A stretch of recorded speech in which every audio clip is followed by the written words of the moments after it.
Good afternoon, everyone. I wait for the room to settle down a little bit. So I always love coming back to Thailand. I've lived in Singapore, and I've been there for 21 years, originally from Canada. So I've been working across this region for all of that time, and in the last year plus, I've been working at this company called KnowBe4.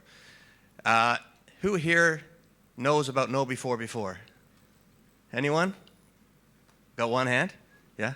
Okay. We have some people who put their hands up. I would encourage you, if you have any questions, go talk to them after the presentation. I'm sure they can tell you a little bit about us. So we're all about enabling your organization to make smarter decisions, smarter security decisions every single day. It's what we live and what we breathe, and it's something that generally is well overlooked, I think, today. Quick show of hands, who here is actually responsible for training or keeping your employees educated on security, safety, security awareness? Anyone in here? Yeah? Okay, a good amount. Okay. And those that aren't, I think after this you might want to. So during this whole entire event, we've been hearing from lots of great speakers, experts in their fields, covering a lot of the different layers of security, 7 layers in total, typically. What I'm here to talk about is, you could consider, as the title said, the last line of defense for security, but hopefully also the first line of defense. Now, I'll give you a perfect example of security in a physical sense.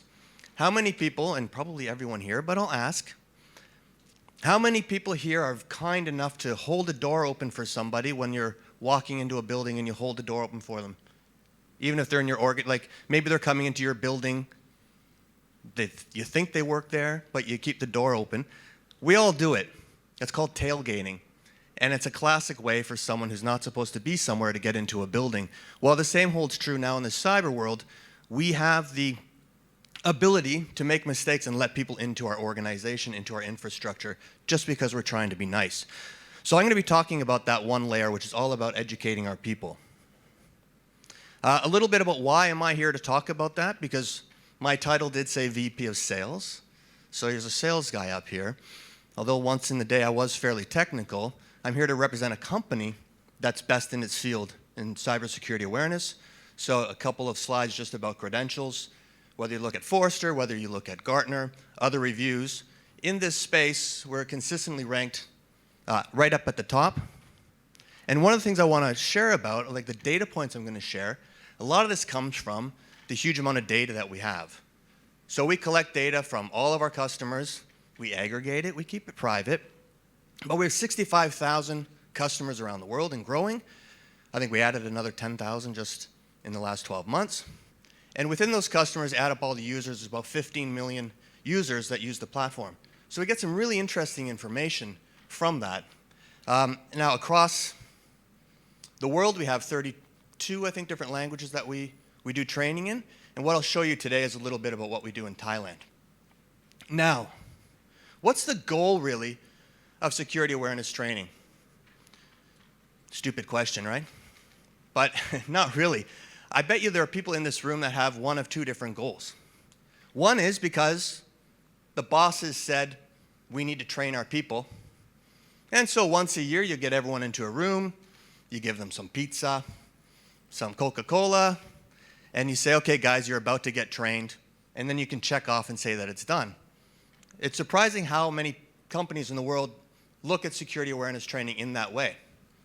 The way I would encourage everyone to look at it is, it's not about training to check off a box, it's about reducing the risk of bad stuff happening to your organization, right? If you look at cybercrime across the whole world, and if all the cybercrime could be considered a GDP of a country, last year it would be the 3rd largest GDP in the world. So this is serious stuff. These are people running businesses that are full of people just to scam you. Very smart people. I was joking with somebody else earlier on today that probably at this event, there are a few of those bad guys too, because they're here to learn. But they're here to learn to beat us, right? Okay, so if we have in our minds, we're trying to reduce the risk of people making mistakes, the old school training of once a year just doesn't cut it. I don't know how many people here cram for exams or tests. I did, I still do. I don't remember as much as after that one day, I don't remember by the end of the week what I had studied for. Similarly, we need to train people consistently throughout the day, throughout the year, I should say, make it interesting. So content is king. Like, it shouldn't just be boring PowerPoint slides. We want to make it movies, games, little interactive role-playing sessions, this kind of thing. So that's how we look at training.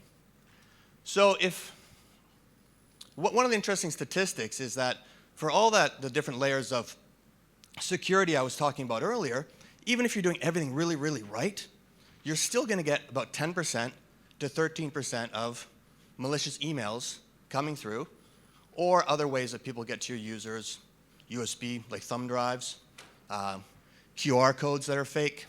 So that stuff still comes through. So that is where we talk about, hey guys, last line of defense, being the human being. Now, if you look at well, now we're at 15 million users. But if you look at the data, when we start working with a company, we do like a phishing test just to set the bar, see how things are. And by the way, you can get that for free if you want to check out your company's, let's call it risk score. But the scary thing is that 1 out of every 3 people will click on that email. Like, that's scary, like 32%, 33%. If you look at this room, it'd be everyone in that section. They're all clicking on emails. You guys were smart enough not to. But, and no, not trying to poke fun at you guys, but I kind of am. Now imagine I would have made you stand as part of this, but I won't make you do that. Now, when you work with KnowBe4, after about 3 months, the chances of that happening drops in half. So we're down to about 17%. And then after a year, it's down to 5%. 1 out of 20 users in your organization, we still can't teach them. I don't know. Some people just don't get it. They're human. So we have to look at other ways of mitigating that risk in your company culture. What do you want to do with those people? But 1 out of 20 is a lot better than 1 out of 3. Just like the old virus checkers, I mean, when they first came out, and even now, they don't all catch everything, do they? But we just want to mitigate risk. So I'm going to talk to you about how we do that. Now, why would you like to do that? At the end of the day, it's still 90%, 91% of all malware that gets through, all ransomware, it starts with a phishing attack. So that's just something, it's a fact. So this is where we spend far too little time trying to prevent. If you look at Thailand, and actually I have to give kudos to Thailand. If I look at where Thailand is for the amount of e-commerce they've got, amount of screen time, they're in the top 10 in the world. E-commerce, like a huge amount of e-commerce here. They're not doing so badly as some of the other countries around Southeast Asia, but still a good example. Last year, 2022, because we're in January. So 2022, we had about $27 billion in damages from cybercrime. That was reported. Now, if I'm a bank, one person right here is in a bank, I bet you if he got attacked, and hopefully you never do, but if they got through and had ransomware, they're probably going to try to keep that private. So that means for that $27 billion worth of damages that we see, that's only what we know of. A lot of that is all hush-hush, happens behind closed doors with a big brown bag full of cash. So it's a serious business. And a few stats here. Some of this is from Singapore, but one thing I like here, just looking across Asia Pacific, when people were anonymously polled, 83% of all people said, or people, CISOs or people involved in security, said they felt woefully unprepared for cyber attack. I'm not going to ask you guys to raise your hands because that's kind of personal, but maybe that sentiment also exists with you. So we need to focus some time on that. And here's the other interesting thing. Look, cyber criminals, the bad actors, they're not stupid people. I think a lot of us think that, we get that email from that prince in Nigeria. He wants to send you his gold, and there's all spelling mistakes. And we think, okay, that's so obvious. That's a scam. Well, those are the scams that don't really work that well. When you look at real cybercrime, spear phishing, these are guys and girls that are super smart. Like, they could get proper jobs, run companies. Either they think it's more fun to be a criminal or they make more money. But we're up against really, really smart people. Now, with the advent of AI, it's great for us as users of AI, but they're using it too. So what that means is I can use AI to say, write this email in Thai, make it look legit, like it's coming from a manufacturer or from a bank, and use that AI to send phishing emails. And then I can automate that. And we've done that internally. So one of the ways to fight criminals is to be the criminal, which can be fun. You got to think like a bad guy to fight the bad guys. So our guys back in the shop came up with some programs that, using AI, send out emails that with the response to the email, the AI automatically gets another response to try to get that person to give critical information, like a security number, like bank details, like a username and password. It's scary. So now we really have to train our people to recognize that as well. So it's getting harder. Now, this goes back to 2015. Look, ever since there was an internet, ever since people were looking at how to scam people, they're the weakest, they're the ones you always go after, right? Am I going to try to pick a lock, or am I going to try to get someone to tell me the password to the safe, right? So people are the most vulnerable, and all the attack vectors that are the most common involve people. So the people are the most critical layer in our security. All right, so with that background being said, how do we handle that? So I think you've believed by now or heard me say that we shouldn't just do security one time, one kind of training, and we're done. We need to keep doing it iteratively. And hopefully we have some automation involved there as well to take some of that burden off us. So I mentioned we start off working with organizations. We send out a phishing attack of some kind. Of course, you don't tell your employees you're going to do this because, that off. But you go ahead and do that, and you set a baseline. Why is that important? Is you need to see improvement. You're going to spend money on this, right? And by the way, the kind of money I'm talking about is per user, like a cup of coffee a day, and not the Starbucks kind either. So if you think about that, relatively small investment, but you have to justify it. And anytime you spend money in an organization, the bosses want to see, okay, what's happening over time.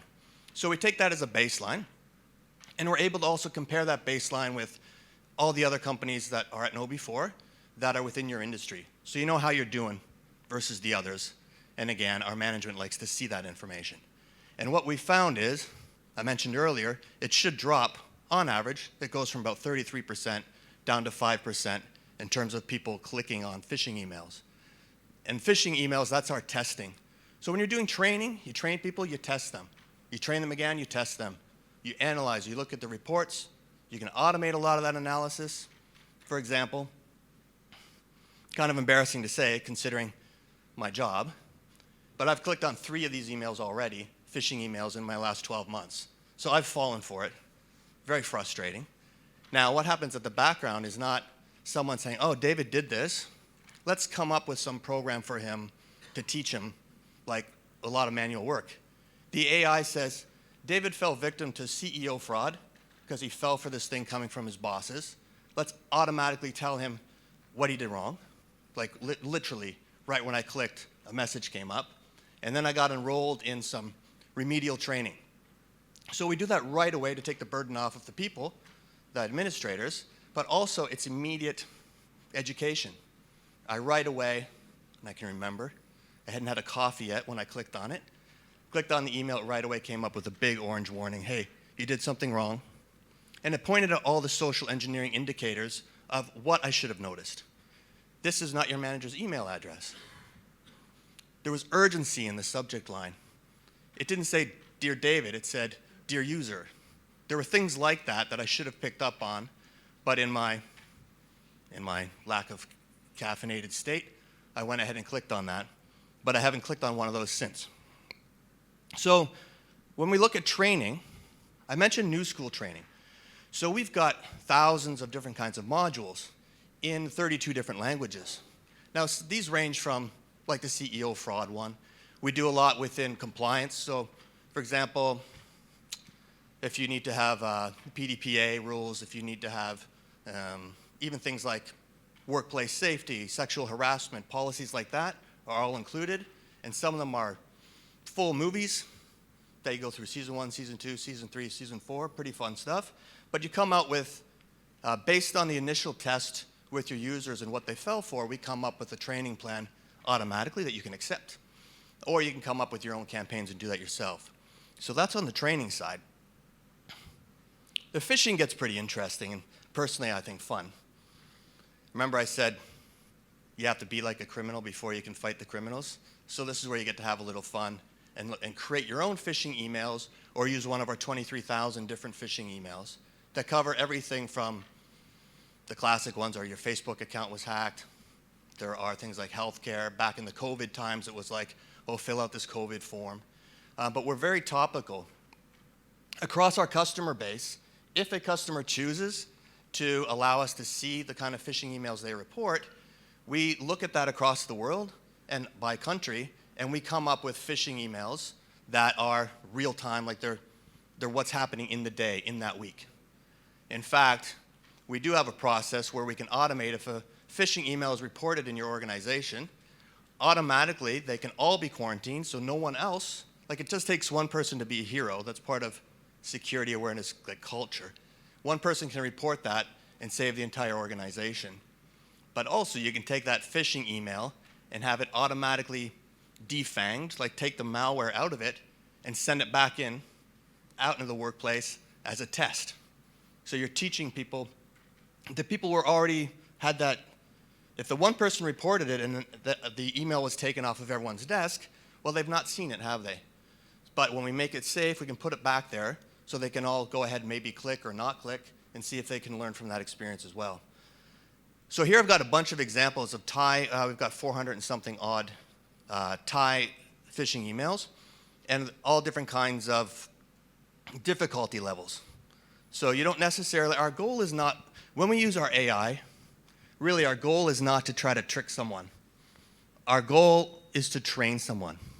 So it's just like if someone's using math for the first time, they're learning math.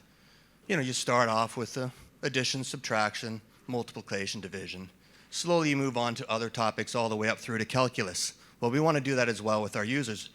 The psychology of motivating people to get it right. Give them a phishing email that's just a little bit more difficult than the last one.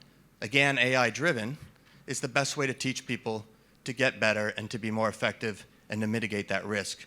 By the way, we have a booth outside, so any of this, if you want to go dive into, hey, show me these phishing emails. Do you have a template based on this, that, or the other?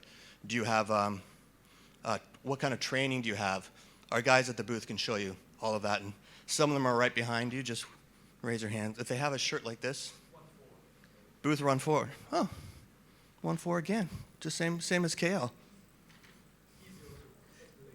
E0, okay, he's in the wrong country. Yeah, so E02. Please check it out. And then finally, reporting. Oh, reporting is great to show, like I said, managers. But look, it's allowing us to look at trends and hopefully going the right way. And by the way, it's not a lot of hope. All of our customers do go the right direction. We break it down even by faculty, department, right? So that you can have some friendly competition between the accounting, between the sales teams, marketing. We do want to gamify everything. So if you're into that, especially if you've got, I don't know what generation we're in right now, Generation Z or Millennial. Does anyone know what generation anyways, they like instant gratification, right? And they like to have their gamer tags, and so we provide that as well, the little awards along the way to just give them that little adrenaline rush, the dopamine hit, to help them, to encourage them to do well. So loads and loads of executive reports, other kind of reports as well. And then the process continues again. So after we've done some analysis, we might add a new campaign. For example, we find that people are really susceptible to social phishing emails, like a Facebook. We might want to do a campaign just around that. Once we've created that campaign, if anyone has fallen victim to one of those social posts, they automatically get enrolled into the social media campaign to help them learn about that. And what you're seeing here is, at an individual level, I can look at my status. I can see what training is it. David, what training does David have to do this week or this month? Hey, how am I doing? How many times have I clicked on a fish? How many times have I reported a fish? And what's my risk score? Now, a risk score you want to keep as low as possible, and it's based on a number of factors, which don't really have in 40 seconds time to go through that. But it's things like, have they done training? Have they clicked on fishing? Also, that role that they've got, what kind of data do they have access to? If I'm an executive, I have a higher risk score automatically versus maybe someone who doesn't have access to that same information. So more to summarize, please, no matter what, of course, I'd love for you to look at KnowBe4, love for you to try us out, but whatever you do, look at training not as a checkbox done, look at it as something that's going to stop. It's not about getting into the board of directors and saying, hey, I did training. It's making sure you're never in front of the board of directors because you just got a ransomware attack, right? So think about mitigating that risk over time. So a lot of phishing tests, a lot of training done often will give you the greatest success. And lastly, we try to make it fun. Besides all the different languages we've got, we also do training, on the phone, on the iPad. It's all mobile. You can download it because a lot of people are commuting or whenever they're on their phones. It's really, really easy to get this training done. So I think I wrap it up there. Yeah, I'll just land it on here. We can get into what all of these are at the booth, but I think I'm out of time. Do I have time for any questions, or I've got to hand it right to the next?